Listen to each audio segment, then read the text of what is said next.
The Perspective in the United States. From Some Questions on American Problems, 4th International, October 1940. The backwardness of the United States working class is only a relative term.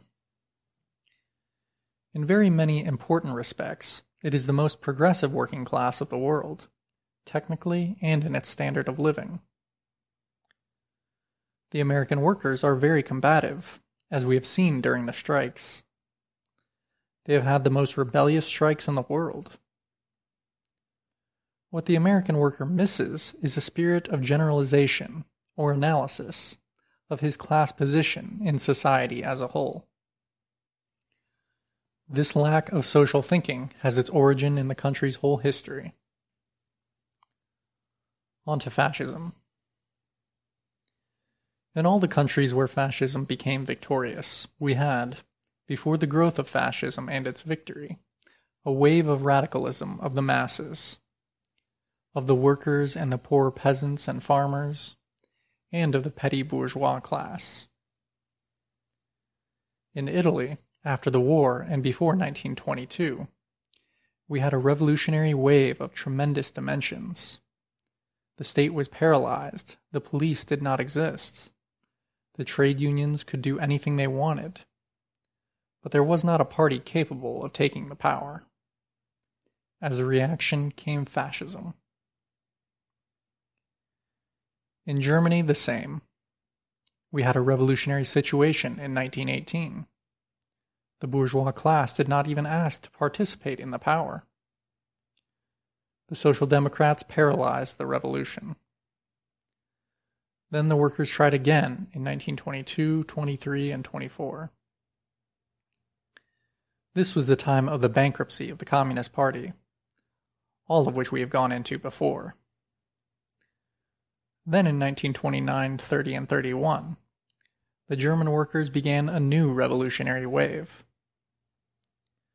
There was a tremendous power in the communists and in the trade unions, but then came the famous policy, on the part of the Stalinist movement, of social fascism, a policy invented to paralyze the working class. Only after these three tremendous waves did fascism become a big movement. There are no exceptions to this rule. Fascism comes only when the working class shows complete incapacity to take into its own hands the fate of society. In the United States, you will have the same thing. Already there are fascist elements, and they have, of course, the examples of Italy and Germany. They will, therefore, work in a more rapid tempo. But you also have the examples of other countries. The next historic wave in the United States will be the wave of radicalism of the masses, not fascism. Of course, the war can hinder the radicalization for some time, but then it will give to the radicalization a more tremendous tempo and swing.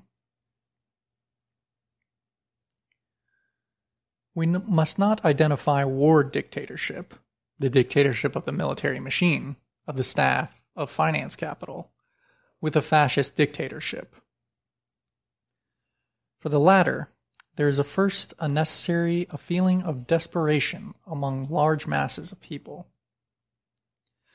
When the revolutionary parties betray them, when the vanguard of workers shows its incapacity to lead the people to victory, then the farmers, the small businessmen, the unemployed, the soldiers become capable of supporting a fascist movement, but only then. A military dictatorship is purely a bureaucratic institution, reinforced by the military machine and based upon the disorientation of the people and their submission to it. After some time, their feelings can change and they can become rebellious against the dictatorship.